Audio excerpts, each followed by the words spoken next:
Merci beaucoup, Véronique. Activité physique pour les hypertendus. Est-ce qu'il y a des activités qui sont à privilégier? Et dans un premier temps, est-ce que les hypertendus ont le droit de faire de l'activité physique? C'est quoi les limites? C'est quoi les contre-indications? C'est quoi les recommandations? Donc, c'est quelques questions qu'on va aborder ensemble. Pour commencer, je voudrais vous parler d'un des mécanismes qui influence la pression artérielle. C'est ce qu'on appelle le système nerveux autonome. Donc, le système nerveux autonome, lui, son rôle, c'est la régulation de différentes fonctions automatiques de l'organisme, telles que la digestion, respiration, circulation sanguine, pression artérielle et sécrétion hormonale. Okay? Donc, en fait, qu'est-ce que je veux dire par là? Ça sous-entend, par exemple, pour le cœur. Présentement, vous êtes pour la plupart assis. Votre cœur va battre un rythme qui est plus lent. Si tout le monde, on se lève, on se met à bouger, on se met à courir, le cœur va battre un petit peu plus vite. Et quand on va se rasseoir, ça va redescendre. Okay? Donc, simplement pour vous expliquer que le système nerveux autonome va fonctionner avec un accélérateur et un frein. Donc, dépendamment de la situation, on va appuyer sur l'accélérateur et d'autres situations, on va appuyer sur le frein, toujours dans le but d'avoir un équilibre des systèmes. Le problème avec le mode de vie qu'on a actuel, c'est qu'on fait constamment face à un stress qui est émotionnel. Okay? Comme par exemple, quand vous êtes au travail, vous avez beaucoup de pression de la part des employeurs, la pression de performance. Vous êtes dans le trafic, ça avance pas, c'est frustrant. Vous recevez votre nouveau compte de taxes, donc bon, on a des chiffres à penser. C'est des facteurs qui vont faire en sorte que oui, on va être stressé et on va avoir le pied sur l'accélérateur de façon quasi permanente. Okay? Donc, on n'est plus capable de maintenir l'équilibre des deux systèmes, ce qui va faire en sorte qu'il y a des organes qui vont travailler un petit peu plus pour rien. Donc, à long terme, ça va être nuisible pour la santé. Par contre, l'activité physique, c'est un petit peu différent. C'est un stress qui est physiologique, donc c'est un bon stress. Et à long terme, ce que ça va faire, ça va renverser un peu les effets négatifs. Donc, activité physique va diminuer l'effet de l'accélération, va augmenter la force du frein. Donc, ce que ça va faire, ça va diminuer les hormones qui sont impliquées dans l'hypertension artérielle. On va diminuer la rigidité au niveau des artères. On va diminuer aussi les effets secondaires du stress émotionnel. Donc, l'anxiété, stress général, les tensions musculaires et l'insomnie. Donc, à la question, si ma pression est élevée, est-ce que j'ai le droit de pratiquer un sport? Ben, pour un hypertendu, la réponse, évidemment, c'est oui. Par contre, il y a quelques petites considérations. Il va falloir surveiller sa pression avant de débuter une activité physique et suivre les recommandations que je vais aborder un petit peu plus tard. Aussi, ce qu'il faut comprendre, c'est que oui, ça a des effets sur la pression artérielle, mais on a souvent, en fait, on néglige un peu plus les possibilités. Qu'est-ce que ça peut engendrer comme effet positif de faire de l'activité physique? Donc, perte de poids et diminution d'autres facteurs de risque, amélioration de la capacité cardio-respiratoire, amélioration de la densité osseuse, maintien de la masse musculaire, sensibilité à l'insuline pour les diabétiques, meilleure autonomie fonctionnelle, meilleure qualité de vie, etc. Parce que la liste est très, très longue. Bon, je suis un petit peu limité dans le temps. Donc, les recommandations et l'exercice, ça va être en termes de temps que je vais vous proposer ça.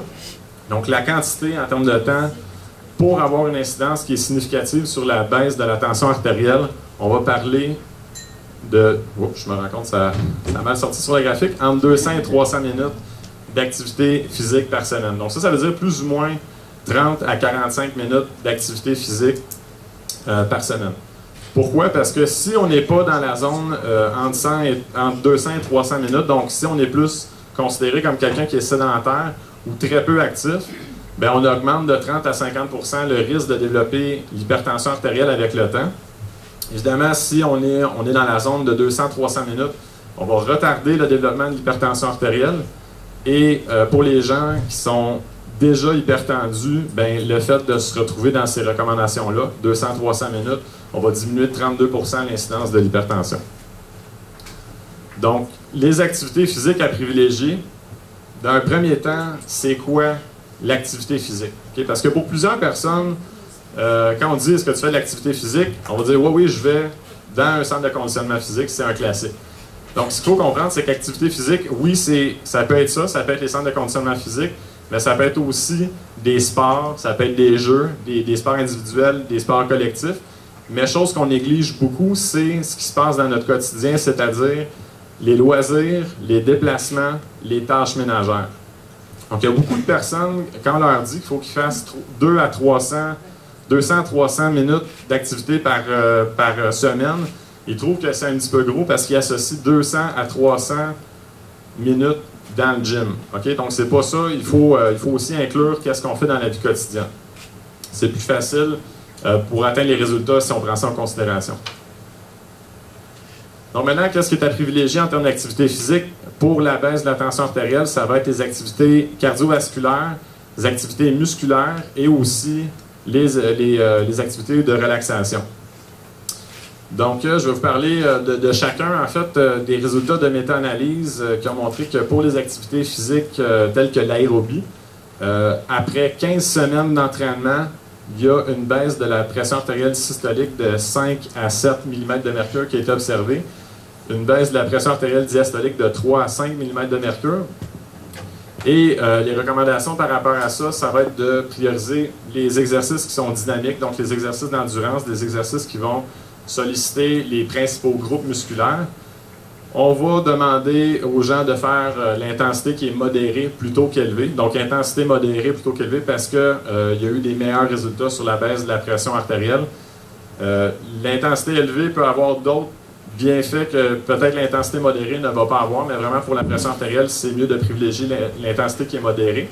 Ça veut dire que quand vous allez faire une activité qui est cardiovasculaire, c'est un effort, vous allez sentir l'effort, vous allez sentir que vous avez chaud, vous allez sentir que vous allez être un peu plus essoufflé, mais vous allez quand même être capable d'entretenir une conversation avec quelqu'un. Ensuite de ça, 20 à 60 minutes par jour, 3 à 7 séances par semaine, encore une fois, variable selon l'intensité.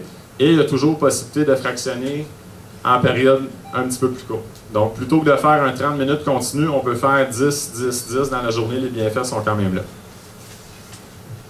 Ensuite de ça, pour la musculation, les effets de l'entraînement musculaire après 15 semaines, donc on va parler d'une baisse de la pression systolique de 3,2 mm de mercure, pression diastolique 3,5 mm de mercure, et pour les recommandations, encore une fois, les poids qui vont être légers ou modérés, c'est tout le temps à prioriser, okay? Donc éviter les charges qui sont trop lourdes. 2 à 4 fois par semaine. Aussi, on va demander aux gens de faire la musculation en circuit. Donc, musculation en circuit, pour ceux qui ne connaissent pas trop ça, ça veut dire qu'on va faire différents exercices musculaires. Donc, par exemple, je vais travailler mes jambes, je vais travailler mes bras, je vais travailler mon dos. 3 exercices différents qu'on va enchaîner sans prendre de pause, avec évidemment des charges qui ne sont pas trop lourdes, dans le but de faire la musculation, mais dans un autre temps, de solliciter le cardio en même temps. Ensuite de ça, les exercices isométriques.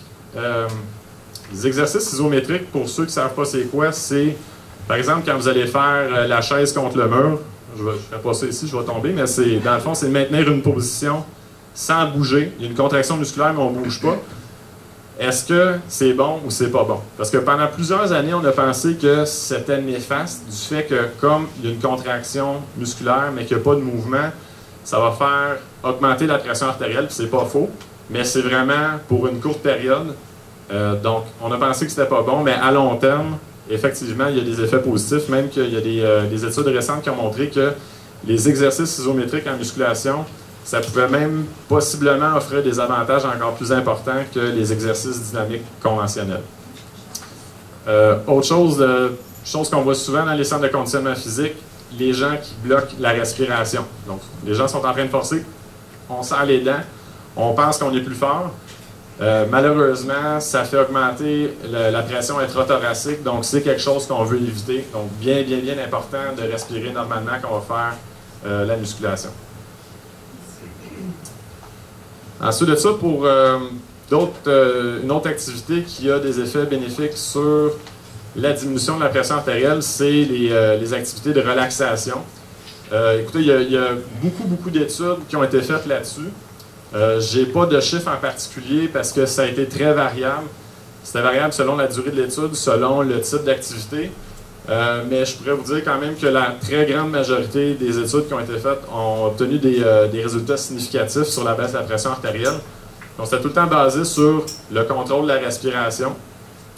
Ça avait une influence sur le système parasympathique qui correspond à ce que j'appelais le frein tout à l'heure. Donc, on va ralentir, on va enlever le stress un peu. Donc, ça diminue le rythme cardiaque, ça diminue le stress, par conséquent, on va diminuer la pression artérielle. Ensuite de ça, ce qui a été mentionné par certains auteurs, c'est que la baisse de la pression n'est pas nécessairement obtenue par les mêmes mécanismes pour cardiovasculaire, musculation et relaxation. Donc, ça sous-entend que les bénéfices pourraient s'additionner quand les formes d'entraînement sont combinées. Ce qui voudrait dire que si on est capable de varier nos activités, on peut avoir des résultats encore plus importants pour la baisse de l'hypertension. Maintenant, est-ce qu'il y a des contre-indications à faire de l'activité physique? Oui, il y en a, mais il y en a très peu, mais on va les aborder rapidement. Donc, pour les gens qui ont une tension supérieure à 180 sur 110, ces gens-là ne devraient pas faire d'exercice. Okay? Ces gens-là devraient aller voir leur médecin, possiblement pour un diagnostic d'hypertension, aussi possiblement pour un réajustement de la médication, mais ils ne devraient pas faire d'exercice. Ensuite de ça, vous avez, pour les gens qui ont une tension qui est supérieure à 140 sur 90, ces gens-là, on va leur conseiller de faire des activités où il y aura une intensité légère ou modérée, mais on va essayer d'éviter tout ce qui est intense. Par contre, si on est hypertendu et qu'on veut faire une intensité qui est élevée, par exemple, je ne sais pas, jouer au hockey, jouer au football, ou quelque chose d'un petit peu plus, de la course un peu plus rapide, ces gens-là devraient, si possible, aller faire un examen médical, c'est recommandé parce que le risque est quand même un petit peu plus élevé. Pour les gens qui ont une problématique un petit peu plus poussée, comme la maladie cardiaque, pulmonaire ou métabolique, c'est le même principe, ces gens-là devraient aller voir le médecin. Par contre, pas juste pour faire une intensité qui est élevée, mais aussi une intensité qui est modérée. Donc, pour terminer, ce que je voulais vous dire, c'est que oui, effectivement, l'activité physique, ça va amener beaucoup de bienfaits sur la baisse de la tension artérielle. Par contre, il faut prendre en considération que les effets de l'entraînement sont réversibles. Ça veut dire qu'on a beau avoir des beaux résultats, si on retourne devant la télévision et on ne fait rien, ben les effets vont être réversibles, on va perdre nos acquis. Donc, petit message que je peux vous passer, c'est que ce qui est important, c'est de prioriser des activités qu'on va aimer, parce que ça va nous aider à rester motivés dans ce qu'on va faire. Et en étant motivé, on va pouvoir poursuivre nos activités et ça va aider à la rétention des bienfaits sur la santé. Merci.